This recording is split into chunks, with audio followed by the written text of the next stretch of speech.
ஆண்டவருடைய நாமம் மகிமைப்படுவதாக. அன்பானவர்களே, இன்றைய வார்த்தைக்கு உங்களை அன்புடன் வரவேற்கிறேன். இன்றைய தியானத்துக்காக எபேசியருக்கு எழுதின நிருபம் 6வது அதிகாரம் 18வது வசனத்தை வாசிக்க கேட்போம்.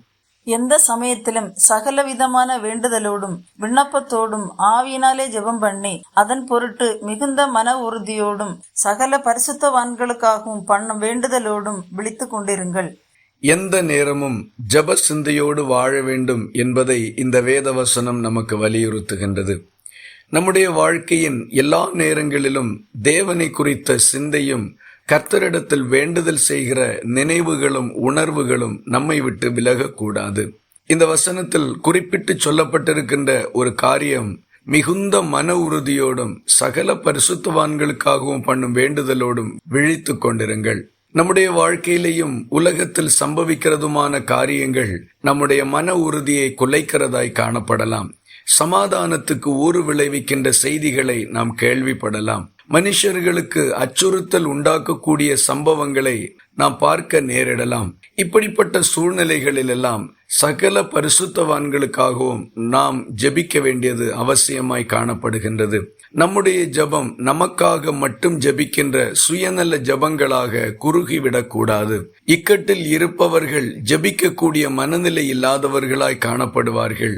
ஆகவே நாம் பிறருக்காகவும் ஜெபிக்க வேண்டியது மிகுந்த அவசியமாயிருக்கின்றது. நாம் அனுதினமும் கேள்விப்படுகின்ற காரியங்களுக்காக ஜெபிப்போம். இயேசு கிறிஸ்து சீஷர்களுக்காக ஜெபித்தார். இன்றைக்கும் நமக்காக பிதாவினிடத்தில் பரிந்து பேசிக் கொண்டிருக்கின்றார். நம்மிடத்தில் இருக்கின்ற பரிசுத்த ஆவியானவர் நாம் ஏற்றபடி ஜெபிக்க அறியாமல் இருக்கும்போது நமக்காக வாக்கு கடங்காத பெருமூச்சுகளோடு வேண்டுதல் செய்கின்றார்.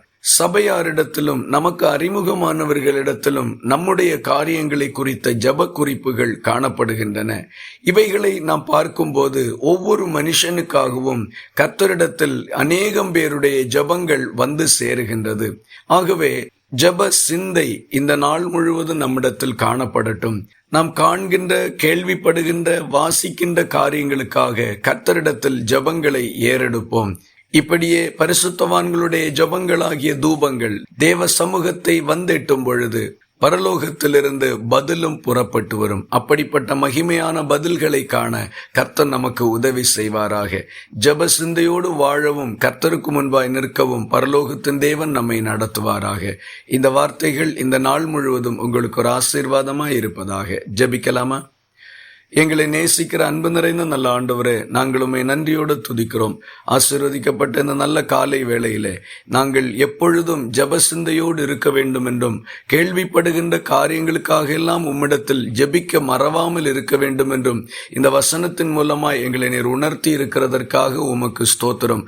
அதை சரியாய் செய்ய எங்களுக்கு உதவி செய்தருளும். ஜெபத்தை கேட்டதற்காக ஸ்தோத்திரம். இயேசு கிறிஸ்து மூலம் வேண்டிக் கொள்ளுகிறோம் எங்கள் அன்புள்ள நல்ல பிதாவே, ஆமீன். கர்த்தர் தாமே உங்களை ஆசீர்வதிப்பாராக.